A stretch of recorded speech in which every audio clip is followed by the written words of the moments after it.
옛날에 부계동에서 개척할 때 생각이 나네요. 그때 우리가 4개월 동안 집사람하고 둘이서만 예배를 드린 적이 있습니다. 그래도 앉았다 일어났다 다 했고요. 그래서 그때 제일 무서웠던 게 집사람이 아플까봐. 내가 아무리 또라이 기가 충만해도 듣는 사람이 한 명도 없는데 설교할 수는 없잖아요.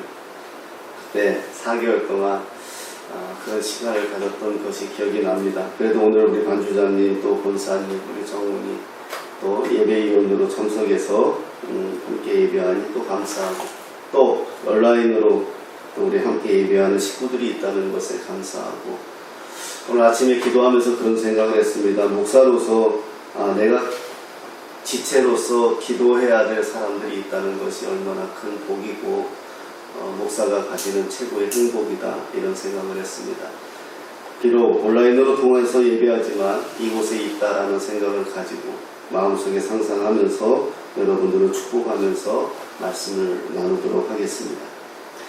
우리 본문에서, 오늘 본문에서 하나님은 우리 행동을 달아보신다, 이렇게 이야기합니다.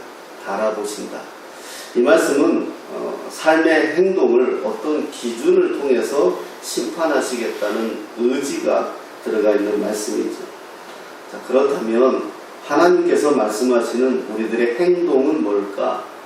그리고 그 어떤 행동을 달아보시겠다 말씀하시는 것일까? 우리는 한번 생각해 봐야 됩니다. 오늘 본문에서도 말씀하지만 행동의 시작은 말입니다. 말. 오늘 본문에서도 심히 교만한 말을 하지 말 것이며 오만한 말을 너희 입에서 내지 말라, 이렇게 말씀합니다.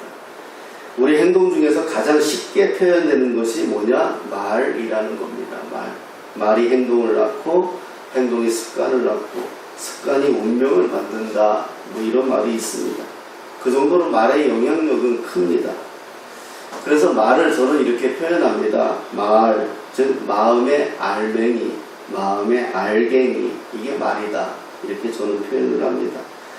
우리 몸의 언어 시스템은 내가 생각한 것이 하나 있으면 언젠가 그게 입 밖에 나옵니다. 이게 참 그래요. 내가 어떤 마음에 작정한 게 있으면 내가 다음에 쟤를 만나면 꼭 그 말을 해줘야지, 그러면 부지불식간에 그 말이 튀어나와요. 내가 한번 쟤한테 호된 말을 해줘야지, 나를 무시해? 라고 생각하면 언젠가 내 안에서 그 말이 확 튀어나와요. 내 마음의 알갱이다. 말이 그렇습니다. 민수기 14장 28절에서 이렇게 말씀합니다. 그들에게 이르기를 여호와의 말씀에 나의 삶을 가리켜 맹세하노라. 너희 말이 내 귀에 들린 대로 내가 너희에게 행하신다, 이렇게 말해요. 행한다. 주님이, 하나님께서 내 귀에 들린 대로 내가 너희에게 행한다, 이렇게 말씀하죠. 그러니까 하나님은 우리가 하는 말을 들으신다는 겁니다. 그리고 그 말을 통해서 판단하시겠다는 거예요. 이스라엘 백성들이 광야에서 얼마나 많이 하나님을 원망했습니까? 못 살겠다, 복이 달라, 물 달라, 툭하면 지도자 원망하고. 그래서 이렇게 원망한 백성들은 한 명도 가나안 땅에 들어가지 못했습니다. 그 수많은 사람들이 출애굽했지만 가나안 땅에 들어간 사람은 여호수아 갈렙밖에 없어요. 그 여호수아 갈렙이 한번 고백해 보면은 그 말이 얼마나 중요한지 모릅니다.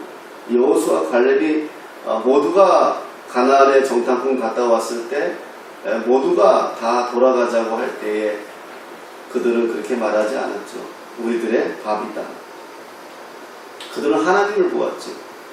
장대한 사람들을 본 것이 아니라, 저들의 갖고 있는 어떤 힘을 본 게 아니라 하나님을 보고 그들은 말했죠. 돌아가자 한 사람들은 정말 못 들어갔어요. 근데 가자 한 사람들은 들어갔어요. 저는 저의 스팅 목사님 같이 긍정의 이 책은 저는 좋아하지 않습니다. 말에 긍정은 있는 것은 맞지만 우리가 하는 말대로 되지는 않아요. 그것은 하나님의 영역이죠. 그래서 그것은 그렇죠. 지금 말을 이야기하고 있지만 말을 우리가 하나님 앞에서 긍정적으로 하고 그 말을 하나님이 수납해서 하나님이 사용할 것을 믿는 거지, 내 말 자체에 어떤 능력이 있다, 그건 우리 어른들이 했던 말이죠. 여러분, 우리가 말로 삽니다. 그런데 저는 여기 한 가지 추가하면 뜻으로 사는 사람과 말로 사는 사람은 차이가 있습니다. 말로 사는 사람은 훗날을 보지 못합니다. 지금 여기만 바라보는 거죠. 그래서 늘 좋지 않은 일에 관심을 가져요. 말로 사는 사람들은 늘 남의 말에 관심이 많습니다. 왜? 내가 말로 살기 때문에 저 사람도 내 말 할까봐 항상 곤두서 있죠. 항상 남의 말을 귀 기울여 들으려고 합니다. 좋은 의미가 아니죠. 왜 그렇습니까? 남이 말을 할 수 있으니까요, 내 말을. 그러나 뜻으로 사는 사람은 다릅니다. 다음 세대를 바라본다는 거죠. 지경을 넓힙니다. 좋은 일에 투자를 합니다. 오늘 사무엘상 2장은 한나의 기도의 시작입니다. 사무엘상 1장을 보면은요, 한나의 기도의 매뉴얼, 제가 뭐 이거 가지고 한 번씩 세미나를 하는데요. 우리 기도의 매뉴얼을 가지자, 제가 이런 말을 곧잘 하거든요. 기도도 매뉴얼이 필요하다. 한국 사람들이요, 전자제품 사면 절대 매뉴얼을 안 읽어봐요. 예. 그것만 읽어봐도 고장률이 적고 문제가 생기면 빨리 할 수 있는데 마찬가지. 근데 한나의 기도를 보면서 한나가 어떻게 기도했는지를 한번 보면은, 첫째는 오래 기도했다. 두 번째는 기도의 채널을 확보했다. 세 번째는 통곡하며 기도했다. 그래서 저는 이렇게, 혹시 기도의 제목이 있다면 이렇게 기도하십시오 라고 주문을 합니다. 오래 기도해라. 오래 기도해라.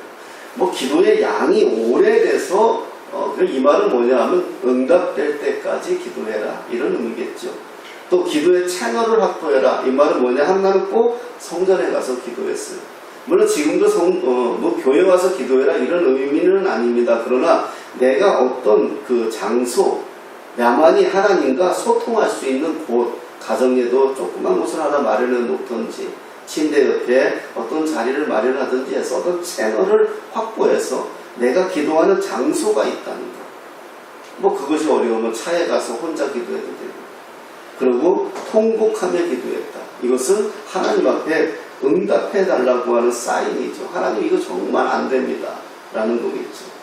자, 이런 한나의 기도, 한나 한 사람의 기도가 이스라엘의 사사시대를 종식하고 이스라엘의 왕정시대를 열어가는 기도인 줄은 한나 자신도 몰랐을 것입니다.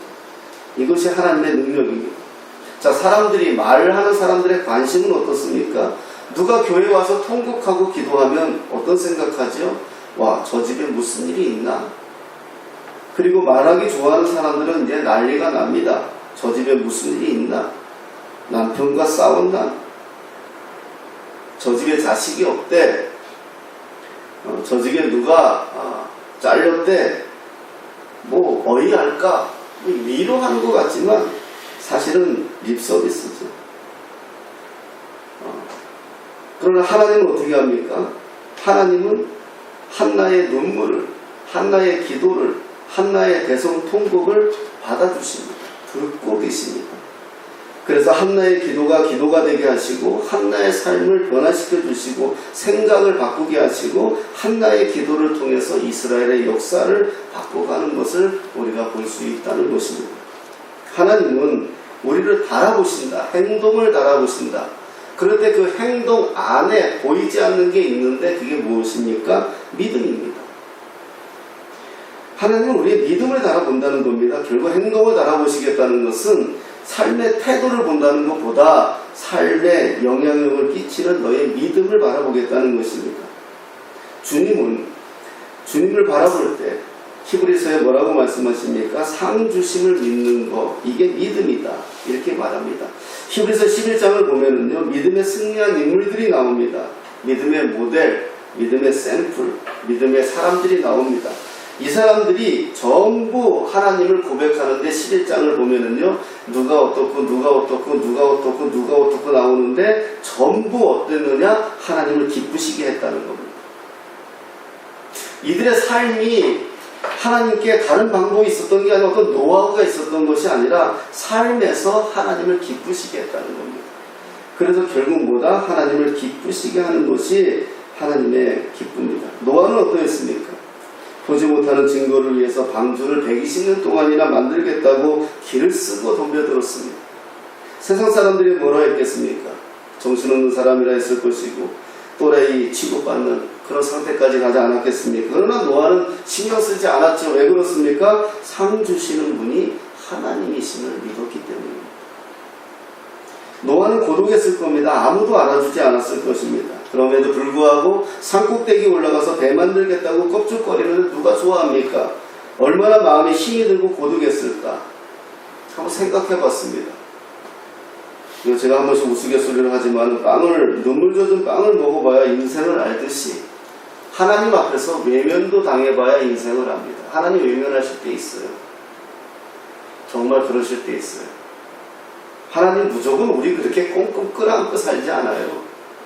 우리를 자라게 하기 위해서, 때로는 우리를 강하게 키우시기 위해서 하나님은 외면하실 때 있어요. 심지어 누구도 외면했죠? 성자 예수 그리스도를 외면하셨어요. 아버지여, 아버지 어찌하여 나를 보내시나이까? 그래야 구원의 역사가 있으니까요. 얼마나 그 마음을 우리가 알아야 됩니다. 120년의 짧지 않은 세월을 이겨낸 노아에게 하나님은 어떻게 응답합니까? 내가 늘 우스갯소리를 얘기하죠. 한국 사람들 땅 좋아한다고. 노아 식구 전체에게 지구의 땅덩어리 전체를 맡기시지 않았습니까? 노아의 120년의 순종을. 비가 40주야로 올 때 그때 노아의 방주로 얼마나 많은 사람들이 달려와서 문 열어달라고 살려달라고 울부짖는 사람들이 많았겠습니까? 그러나 그들은 모두 죽었습니다. 왜냐하면 하나님께서 문을 닫아버리셨기 때문입니다. 그러나 노아에게는 하나님 전체를 주셨죠. 상 주시는 하나님이십니다. 이것을 믿는 것이 믿음이라는 것입니다. 믿음의 사람은 하나님 바라봅니다.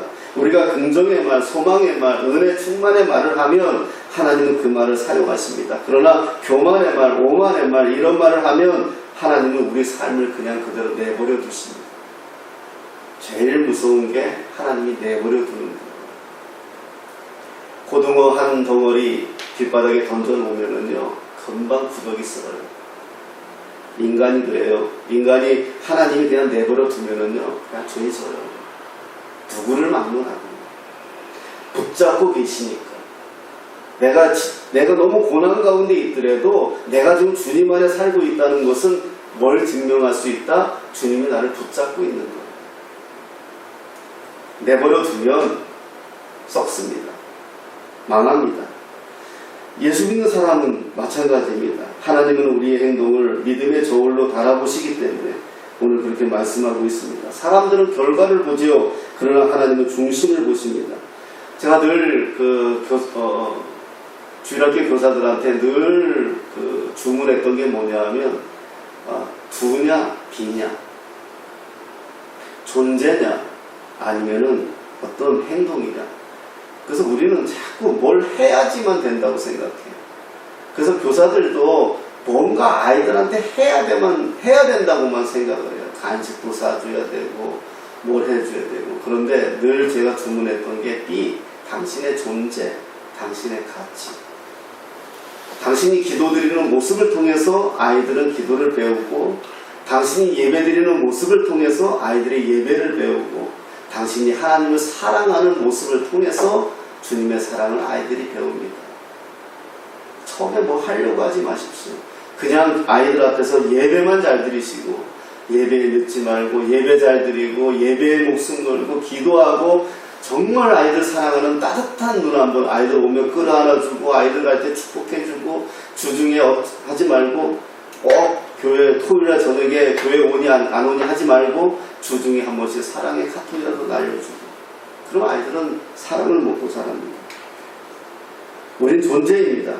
세상은 가치를 보고 판단하지만 주님은 우리를 가치를 보고 판단하지 않습니다. 왜냐하면 우리는 이미 예수 그리스도의 피 묻은 흔적이 있기 때문에 우리는 이미 그 이상의 존재만으로 우리의 가치가 있다는 것을 알 수가 있습니다.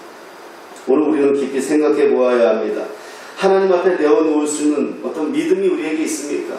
우리에게 믿음의 행동이 있습니까? 창세기 28장을 보면 야곱의 야반도주 사건이 나옵니다. 야곱의 장점은 들고 튀는 겁니다. 뭐 하다 안 되면 들고 튀는 것이 야곱의 모습인 것을 성경 곳곳에서 보게 되죠. 야곱은 형과 아버지를 속이고 어쩔 수 없이 어머니와 다시 만날 기약을 하고 외삼촌 집으로 도망을 갑니다. 가다가 밤을 맞아 돌아나되고 잠을 자게 되는데 거기서 꿈을 꾸게 되죠. 천사들이 오르락내리락 하는 사닥다리를 보게 됩니다. 야곱은 잠에서 깨어나 꿈을 생각하며 다시 한번 하나님을 생각하게 되죠. 그리고 그 기름 한 병을 자기가 베고자 한 돌멩이 위에 붓습니다. 여러분, 기름 한 병이 뭐 대순가하겠지만 사막에서 생명이죠. 독수리에게 쏘이면 발라야 되고, 목이 마르면 발라야 되고, 심지어 물이 없으면 먹기도 해야 됩니다. 그런 생명과도 같은 것을 하나님 앞에 드려버리죠. 하나님은 야곱의 이 기름 한 병에 매료됐다, 저는 그렇게 말합니다. 자신의 생명을 걸고 하나님을 만나자 위대한 결단과 헌신을 한 야곱을 하나님은 기쁘시게 본 겁니다. 나중에 야곱이 뭐라고 합니까? 창세기 32장 10절을 보면 나는 주께서 주의 종에게 베푸신 모든 은총과 모든 진리를 조금이라도 감당할 수 없사오나 내가 내 지팡이만 가지고 이 요단을 건넜더니 지금은 2때나 이루었나이다. 이렇게 고백합니다. 그 2때를 보면은 창세기 32장 14절 15절에 기록이 나오는데요. 동물이 무려 550마리가 나옵니다. 암염소가 200이요, 순염소가 20이요, 암양이 200이요, 수양이 20이요, 전나는 약대 30이요, 그 새끼요, 암소가 40이요, 황소가 10이요, 암나귀가 20이요, 그 새끼의 나귀가 10이라 라고 성경은 정확하게 기록해 줍니다. 성경이 기록해 주는 의도가 있겠죠. 의미가 있겠죠. 하나님 앞에 야곱이 기름 한 병을 드리는 그 감동을 하나님은 기쁘시게 보았다는 겁니다. 하나님은 달아본다는 겁니다. 우리의 생각, 우리의 행동을 달아보시는 것입니다. 하나님은 야곱이 생명과도 같은 기름 한 병을 바칠 때 하나님은 그 사랑에, 죄송한 표현으로 저는 눈이 멀었다 이렇게 표현합니다. 이 기름 한 병을 하나님께서는 야곱 인생에서 평생 동안 기억하십니다. 야곱이 얼마나 실수가 많은 인물이었습니까? 야곱이 얼마나 악한 사람이었습니까? 그래도 주님은 그걸 보지 않았습니다. 뭘 봤습니까? 기름 한 병을 바칠 때에 그 순수한 하나님의 사랑을 보았다는 겁니다. 그 사랑으로 끝까지 야곱을 지켜가는 하나님인 것을 우리가 볼 수가 있습니다. 여러분, 마리아도 그랬습니다. 예수님의 사랑에 감동하니까, 감격하니까 황유옥합을 깨버렸습니다. 시집갈 미천이었습니다. 하나님 앞에 은혜 받으니까 그냥 깨버리는 겁니다. 이것이 얼마인데 하며 제자들은 돈 타령하고 마리아를 꾸짖었지만 예수님은 감동하셨습니다. 그 증거가 무엇입니까? 예수님이 직접 또 말씀하셨지만 나중에 돌아가시고 부활하셨을 때 제일 먼저 만난 여인 중에 한 사람이 그 여인입니다. 다윗의 물맷돌, 라합의 밧줄, 이런 것들이 별거 아니지만 하나님을 감동시키고 하나님을 움직이는 원동력이 되었다는 것입니다. 하나님은 기억하십니다. 저와 여러분 대충 인생을 사는 것 같지만 우리 하나님은 다 기억하고 계신다는 것입니다. 베드로가 왜 쓰임받았습니까? 예수님을 배반하고 다시 고기 잡으러 떠난 베드로가 예수님으로부터 부름받는 결정적 계기가 무엇이었습니까? 베드로는 예수님이 십자가에서 죽자 그는 모든 것을 포기하고 고향으로 돌아간 사람입니다. 다시 고기 잡는 어부의 인생을 살았습니다. 하나님이 너는 이제 사람을 낚는 어부가 될 거라고 말했지만 깡그리 잊어먹고 다시 물고기 잡으러 간 인생이었습니다. 그런 베드로에게 예수님이 찾아오셨습니다. 강에 나가 고기 잡고 있는데 못해서 자신을 부르는, 자신을 바라보는 예수님을 발견하자 베드로가 어떻게 합니까? 강에서 육지가 50칸이라고 성경은 기록하는데 가까운 거리가 아닙니다. 그냥 그는 윗도리도 안 걸치고 뛰어내리는 겁니다. 그리고 예수님에게 달려가는 베드로를 성경은 자세하게 기록해주고 있습니다. 지난 밤에 예수님을 부인하고 예수님이 십자가에 죽자 다시 고기 잡으러 온 그 베드로 부끄럽지 않았겠습니까? 예수님이 찾아왔을 때 숨고 싶지 않았겠습니까? 그런데 그러지 아니하고 그 예수님을 향하여 뛰어내리고 달려가는 그 베드로, 그를 바라보는 예수님의 마음이 어떠했겠습니까? 그를 바라보는 예수님의 마음이 아마 그냥 생각해도 흐뭇합니다. 너무 너무 예수님을 보니까 너무너무 좋아서 견딜 수 없어서 자기의 잘못을 생각조차 하지 못하고 예수님께 뛰어가는 베드로의 마음. 자기가 부인했던 예수님이라면 예수님 앞에서 지금 고기 잡고 있는 자기 자신이 창피해서 숨고 머리를 지디기고 회개하며 그 견딜 수 없는 마음으로 도망을 가야 되는데 오히려 그 시퍼런 강물로 뛰어내리며 달려가는 베드로를 보면서 예수님은 어떤 마음이었겠습니까? 아마 그럴 일은 없겠지만 베드로를 혼내시러 왔다 하더라도 이 장면을 보고 감동받았을 것 같습니다. 여러분, 믿고 뛰어내리면 예수님이 뒷감당하십니다. 저는 그렇게 결론을 내렸습니다. 우리는 그 배에서 뛰어내리지를 못합니다.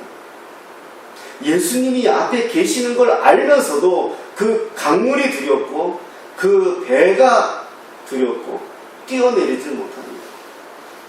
그러나 베드로는 그 예수님에게 달려가는 거죠. 믿고 뛰어내리면 이것이 믿음이지 않을까. 저는 우리 믿음이 너무 지적으로 가버리고 우리의 믿음이 너무 생각이 많은 것이 우리에게 함정이지 않을까 그런 생각이 듭니다. 단순한 거. 그냥 믿으면 믿는 대로 행동하는 거. 그것이 기쁘면 그것이 최고의 가치를 두는 거. 주님이 좋으면 좋다고 고백하는 거. 그냥 그것이 우리의 믿음이지 않을까.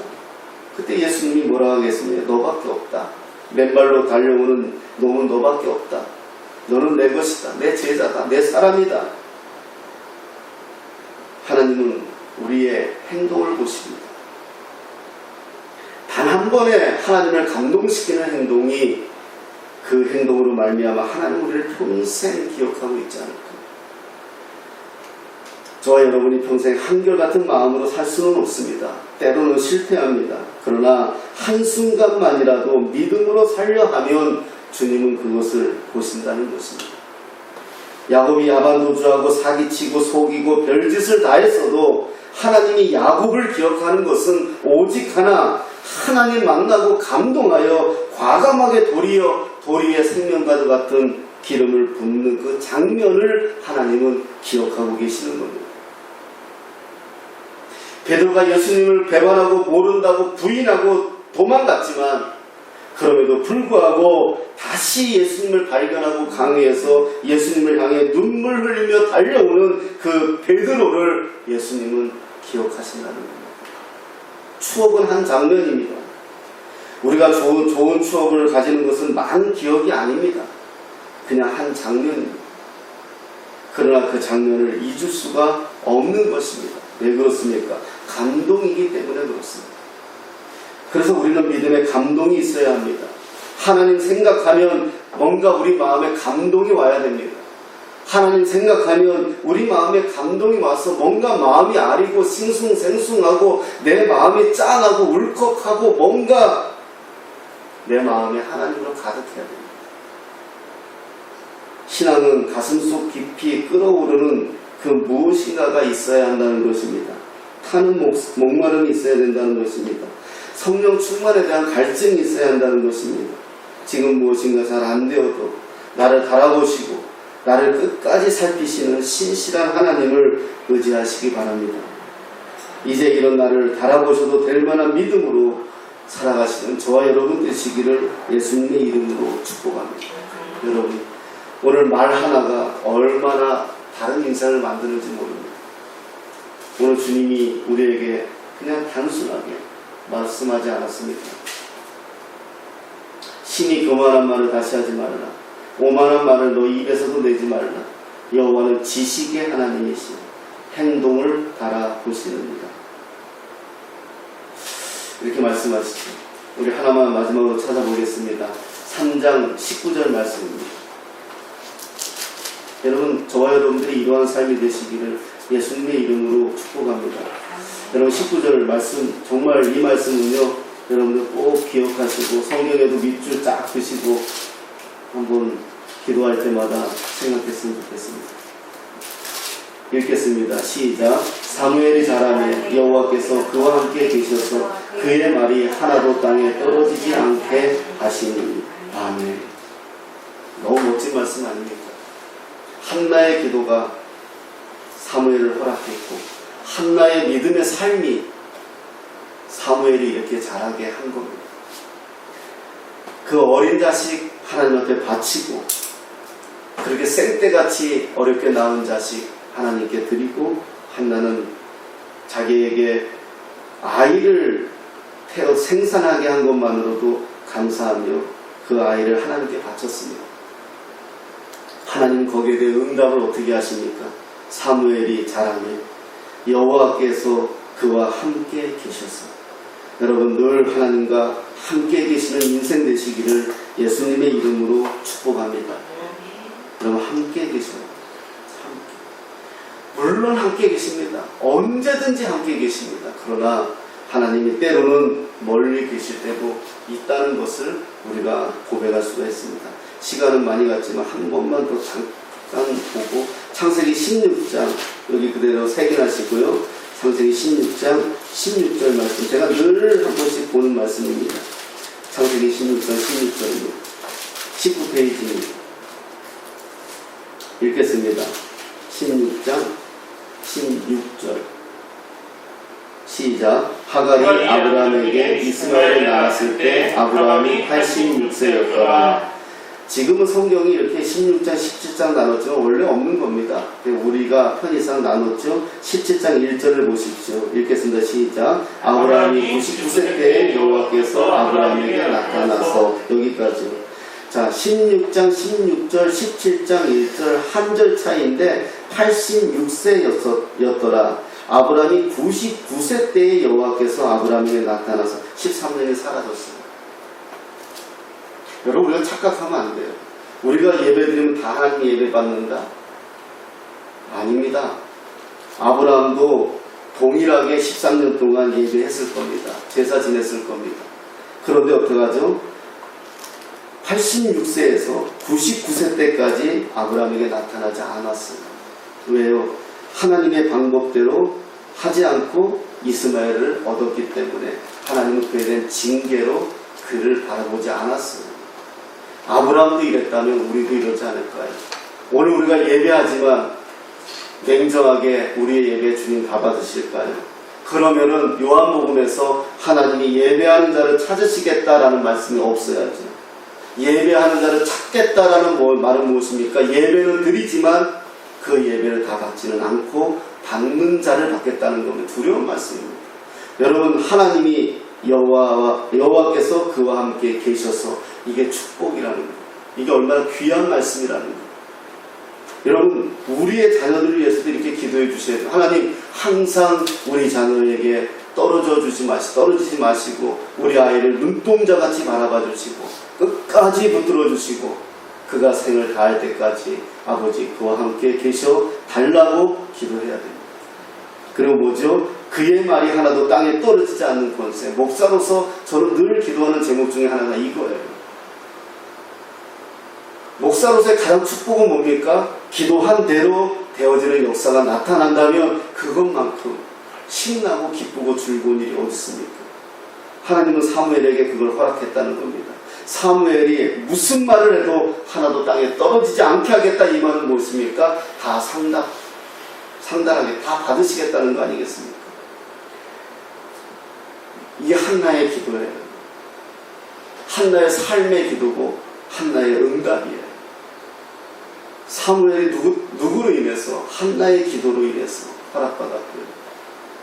한나의 삶. 거기 어디 그것이 그렇게 너무 아주 고차원적인 거 아닙니다. 한나가 기도한 내용이 2장 전체에 있는데 나중에 한번 쭉 살펴보십시오. 한나의 기도가 그저 대성통곡하고 그저 남편 빼앗긴 아녀자의 기도만이 아니었다는 것을 우리 기도의 내용을 보면 알 수가 있어요. 여러분 우리가 말부터 우리의 행동부터 하나하나 하나님께서 보시고 하나님께서 기억하시고 우리의 중심을 보신다는 사실, 우리를 바라본다는 사실, 하나님의 추를 가지고 믿음의 추를 가지고 우리를 바라본다는 것. 바라본다는 건 무엇입니까? 그 다른 수준을 넘어설 때까지 주님은 기다린다는 거거든요. 그럴 때 우리의 믿음이 그냥 믿습니다가 아니라는 겁니다. 우리의 삶을 통해서 드러나야 되고 아버지의 영광이 돼야 되고 그분의 기쁨이 돼야 되고 그분이 그래 내가 너와 함께한다. 내가 너가 하는 말을 그대로 땅에 떨어지지 않게 하겠다. 라는 사인이 될 때까지 여러분들의 쓰임받고 저도 쓰임받고 우리 모두가 쓰임받는 하나님에게 복을 누리는 우리가 되시기를 예수님의 이름으로 축복합니다.